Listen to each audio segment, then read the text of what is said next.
Aujourd'hui, le sujet de cette vidéo est le recadrage.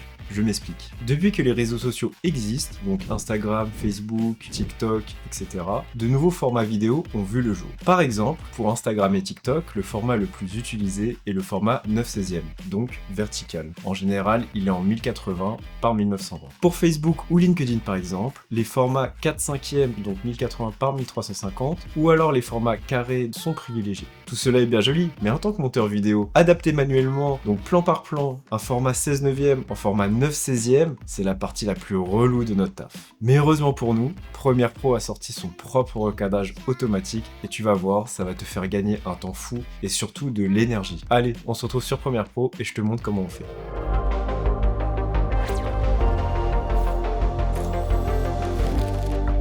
Donc nous voici sur Premiere Pro. Alors j'ai fait ma petite sélection de rush vidéo. Donc j'ai un rush de 2 personnes qui courent sur une montagne. Donc nous avons un format 16/9e et je souhaite adapter ce rush vidéo en 9/16e.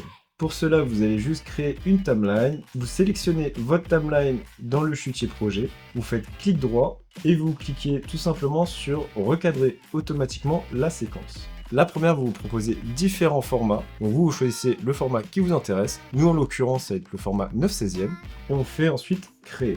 Une fois que c'est fait, toujours dans votre chutier projet, il y a un nouveau dossier qui s'est créé qui s'appelle séquence recadrée automatiquement. Vous ouvrez le dossier comme ceci et vous faites double-clic et là, vous avez votre vidéo au format vertical. Donc si je fais play,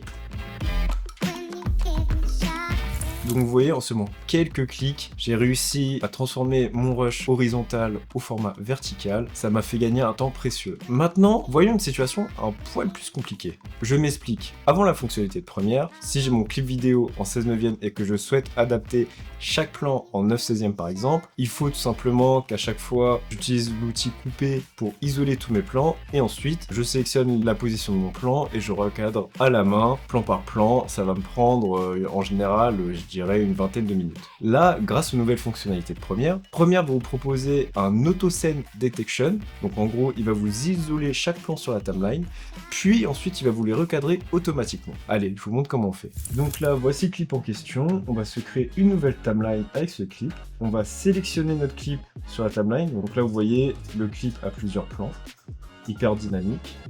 Nous allons faire un clic droit. On va cliquer sur détection de montage de scène. Donc tu laisses tel quel, donc appliquer une coupure à chaque point de coupure détecté, et tu fais analyser. Une fois que c'est fait, tu as juste à mettre play, et tu regardes si Premiere a bien ajouté une coupe ou bien isolé chaque plan. Une fois que Premiere a isolé les plans de ton clip sur ta timeline, tu vas faire la même méthode que tout à l'heure. Donc tu vas faire un clic droit sur la timeline concernée, tu vas ensuite faire recadrer automatiquement la séquence, et tu fais créer. Pareil, là une nouvelle timeline a été créée dans le dossier séquence recadrée automatiquement. T'as juste à l'ouvrir et à mettre play. Alors bien sûr, je t'invite à double-checker la séquence que Premiere t'a créée pour voir si chaque plan est bien recadré comme tu le souhaites. Il peut y avoir des erreurs, ça arrive. Et je vais te montrer comment on fait. Tu vas voir, c'est tout bête. Il suffit de sélectionner par exemple le rush qui a mal été recadré. Tu réactives l'effet trajectoire de ton rush et tu as juste à déplacer ta position comme ceci. Tu vois, c'est beaucoup plus rapide de le faire de cette manière-là, de le faire manuellement, plan par plan, sans l'outil, recadré automatiquement.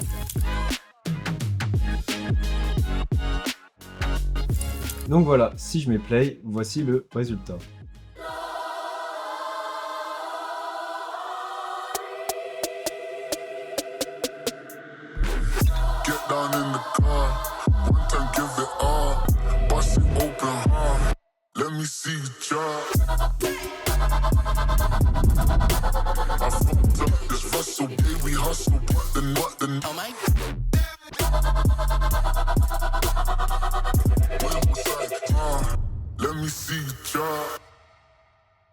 J'espère que cette vidéo t'a plu et j'espère surtout que tu as appris quelque chose. Si c'est le cas, n'hésite pas à t'abonner ainsi que d'exploser la barre des j'aime, franchement ça me ferait super plaisir. N'hésite pas à me laisser un petit commentaire si tu as des retours à me faire. On se retrouve pour une prochaine vidéo, prends soin de toi.